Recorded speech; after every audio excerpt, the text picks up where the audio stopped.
तो हम लोग आज इंटीग्रेशन स्टार्ट करते हैं। ठीक है, तो इंटीग्रेशन को पढ़ने के लिए सबसे पहले हम लोग ये जानेंगे कि इंटीग्रेशन बनाया क्यों गया। अगर हमारे जीवन में इंटीग्रेशन नहीं आया होता तो क्या समस्या होती? तो सबसे बड़ी समस्या ये होती कि अगर आपसे कोई पूछता कि सर्कल का एरिया क्या होता है तो आप बता देते पाई आर स्क्वायर होता है। फिर वो पूछता क्यों होता है तो आप फैल जाते क्यों होता है बता पाते? बताओ। ट्रायंगल का एरिया 1/2 बेस इंटू हाइट होता है, क्यों होता है? नहीं बता पाएंगे ना रीजन क्या है? उन सब चीज़ों जितने भी आपने एरिया फाइंड आउट किए हैं जो फॉर्मूले रट रखे हैं उन सब का प्रूफ इसकी हेल्प से बताते हैं आप इंटीग्रेशन। जैसे आपको ये नहीं पता होगा एलिप्स का एरिया क्या होता है नहीं यार, तो अगर आपको पता लगाना है एलिप्स का एरिया क्या होता है वो बताएगा। किसी भी कर्व का एरिया बाउंडेड अगर फाइंड आउट करना है तो वो बताएगा इंटीग्रेशन। पूरा एक चैप्टर है एप्लीकेशन ऑफ इंटीग्रेशन। ठीक है, तो जो ये आपका इंटीग्रेशन चैप्टर है इसमें तो सिंपल इंटीग्रेशन करना सीखेंगे। इसके बाद वाला जो चैप्टर है उसमें हम लोग उसका एप्लीकेशन सीखेंगे। सर्कल का एरिया पाई आर स्क्वायर होता है तो क्यों होता है? यहाँ तो सिर्फ एक जानकारी आपको दी जा रही है कि इंटीग्रेशन क्यों हम लोग पढ़ रहे हैं। इंटीग्रेशन का जो यूज है आपका ये 7th चैप्टर है, इसमें फिर 8th और 9th इन तीनों चैप्टर में यूज होना है।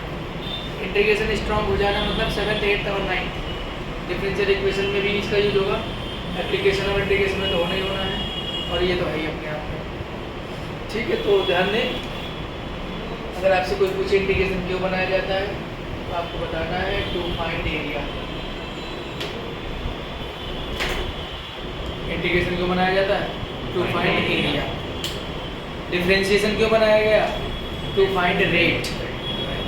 रेट फाइंड आउट करने के लिए डिफरेंशिएशन, एरिया फाइंड आउट करने के लिए इंटीग्रेशन। इंटीग्रेशन का बेसिक जो मतलब होता है वो जोड़ना होता है। इंटीग्रेशन का मीनिंग क्या होता है? जोड़ना।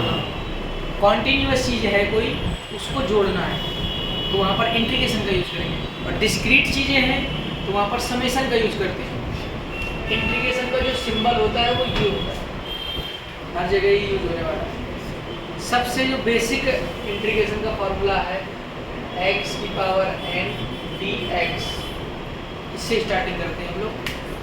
इसका फार्मूला बच्चों को बता दिया जाता है x की पावर n+1/n+1+c।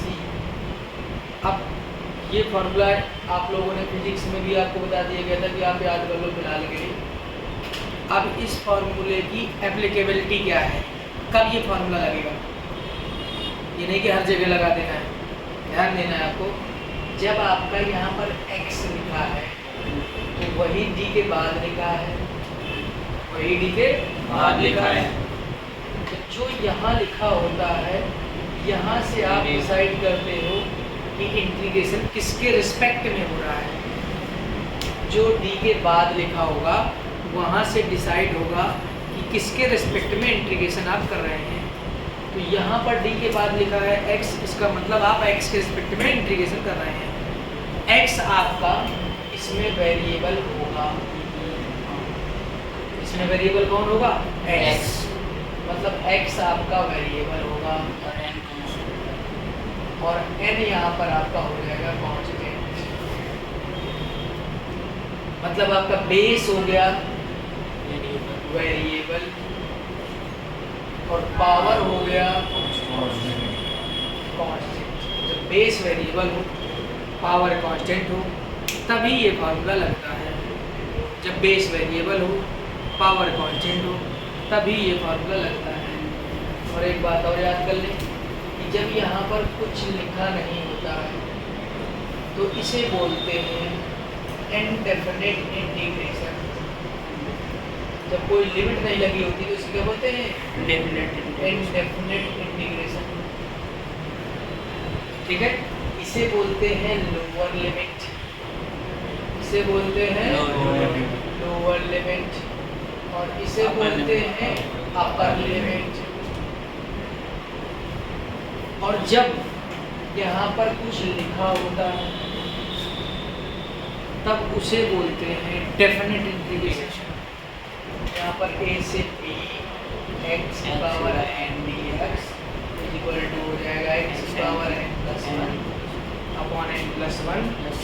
लिमिट लगाएंगे a से b, इसे बोलते हैं डेफिनेट इंटीग्रेशन। इसे बोलते हैं डेफिनेट इंटीग्रेशन। जब इनडेफिनेट इंटीग्रेशन करेंगे तो प्लस c जरूर लगाएंगे। आर्बिट्री कांस्टेंट है यहाँ पर, c यहाँ पर आपका आर्बिट्री कांस्टेंट है। आर्बिट्री कांस्टेंट है c यहाँ पर आर्बिट्री कांस्टेंट है। ठीक है, ये क्यों लगाते हैं? इसके लगाने का वजह ये है कि आप जब इंटीग्रेशन कर रहे हैं, मतलब एरिया निकाल रहे हैं, तो अभी ये नहीं पता कि ये कितना लिमिट है, उसकी कोई लिमिट नहीं पता है, अनिश्चित है, तो उसमें प्लस सी लगा देंगे। तो ये सी की वैल्यू कंडीशन के आधार पर, जैसी कंडीशन होगी उसके आधार पर ये बदलती रहेगी। ठीक है, लेकिन एक पर्टिकुलर कंडीशन के सी की वैल्यू कांस्टेंट रहेगी। इस वजह से इसको नाम दिया गया आर्बिट्री कांस्टेंट। आर्बिट्री का मतलब इस सिचुएशन के आधार पर बदलेगा, इस वजह से इसका नाम क्या है? Arbitrary constant. लेकिन जब यहाँ पर लिमिट लग जाएगी तो उसको बोलते हैं डेफिनेट इंटीग्रेशन। डेफिनेट का मतलब होता है निश्चित और इनडेफिनेट का मतलब होता है अनिश्चित। तो जब डेफिनेट की बात करेंगे तो यहाँ पर आप ऐसी लाइन खींचकर ए और बी नोट करेंगे और इसके बाद आप अपर लिमिट लिखेंगे यहाँ पर b की पावर n+1 अपॉन n+1 माइनस, फिर आप यहाँ पर लोअर लिमिट रखेंगे a की पावर n+1 अपॉन n+1।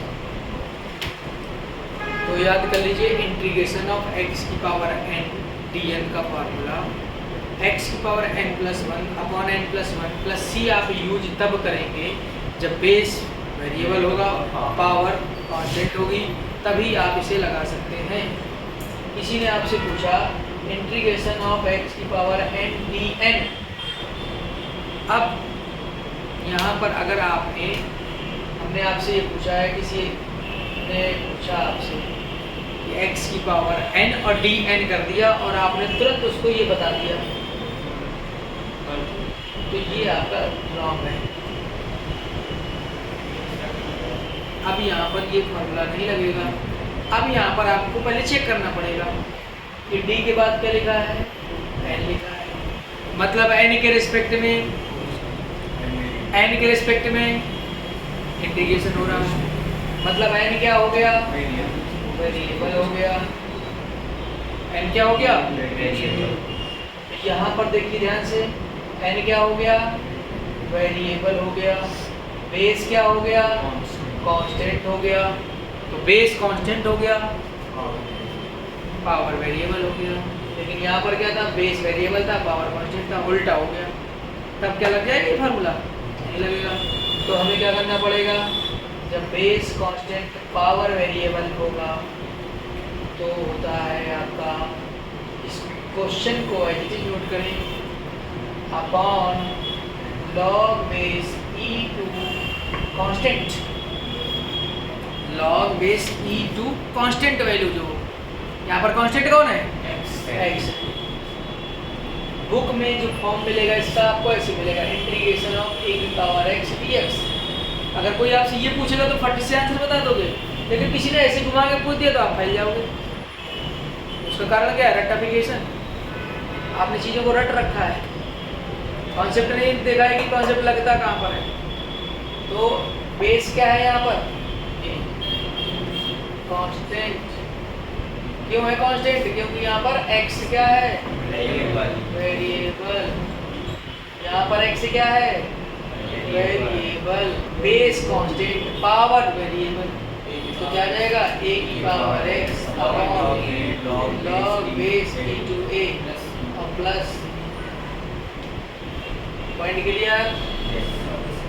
अब इसमें भी थोड़ा सा परिवर्तन होता है। एक और डिटेल की बात बता दें, ये फॉर्मूला बेस तो वेरिएबल होगा, पावर कांस्टेंट होगी, लेकिन उसके बावजूद भी हर समय नहीं लगेगा।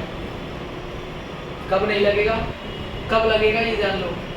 x यहाँ पर लीनियर फंक्शन ऑफ x होना चाहिए।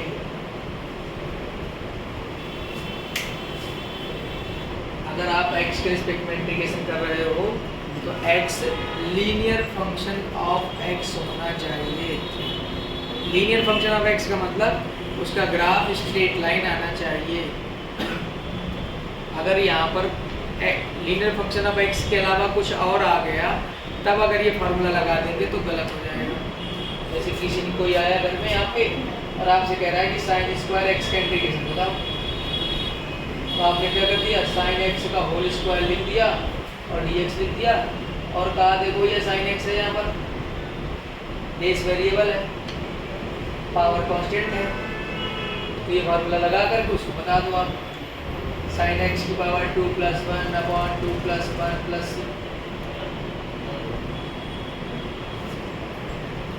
क्योंकि साइन एक्स का ग्राफ लीनियर नहीं होता है। Point clear?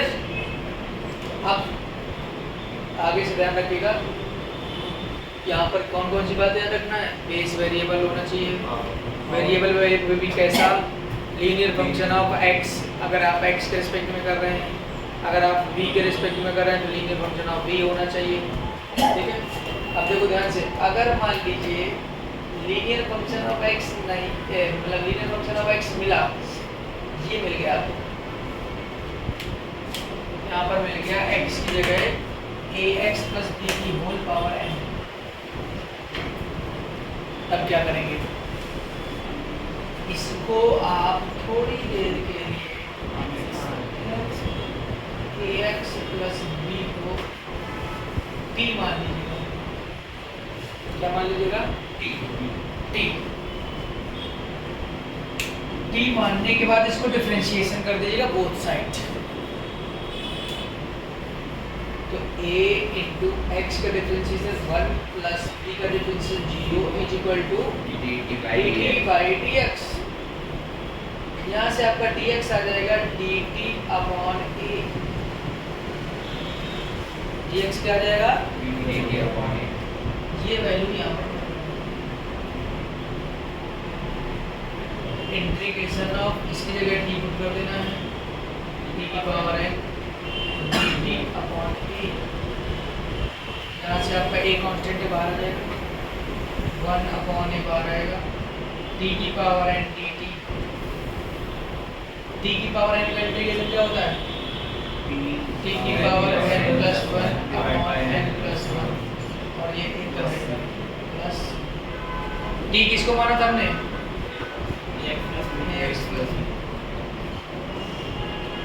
तो कंक्लूजन क्या याद रखना है आपको कि जब भी आपको जो स्टैंडर्ड फॉर्मूला सिखाया जा गया है x की पावर n का, उसमें x की जगह कुछ और आ गया अगर, ठीक है, लीनियर फंक्शन आया लेकिन कुछ ऐसा वैल्यू है जो डायरेक्ट x नहीं है, कुछ और है, इसको t मान के आप ऐसे, इसको शॉर्ट तरीके से ये बता सकते हैं किसी को कि देखो आपको क्या करना है, इसको मन में x मानना है, मन में x मानना है, मन में x मानना है, फिर इसका लिखना है ax + b की पावर n + 1 अपॉन n + 1, ये तो लग ही जाएगा।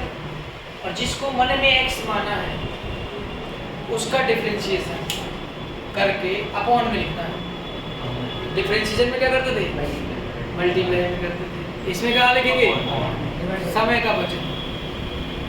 लेकिन पेपर में आ गए क्वेश्चन 2 नंबर में एक्सप्लेन करके दिखाना है, तो ये एक्सप्लेनेशन, ठीक है। तो यहाँ पर इसके डिफरेंशिएशन ax का a और b का b, सेम आंसर आ रहा है क्या, तो ये एक दिमाग बैठाना, लेकिन ये तभी लगेगा जब यहाँ पर ये लीनियर फंक्शन ऑफ x होगा, इसके अलावा नहीं। डिफरेंशिएशन में क्या होता है, कुछ भी दिया गया हो जाता है, लेकिन यहाँ पर ऐसा नहीं, यहाँ पर क्या है, लीनियर फंक्शन ऑफ x होना चाहिए। अगर मान लीजिए यहाँ पर x स्क्वायर कर दें, ax² + b, फिर आप ये फार्मूला लगा दो, गलत नहीं लगेगा, तब आपको ax² + b को t मानना पड़ेगा, फिर आपको dx वैल्यू निकालना पड़ेगा, dx वैल्यू निकाल के फिर पूरे सिस्टम को t के टर्म में चेंज करना होगा, वो सब आगे रूल पढ़ेंगे हम लोग। बात समझ आई कि नहीं आई?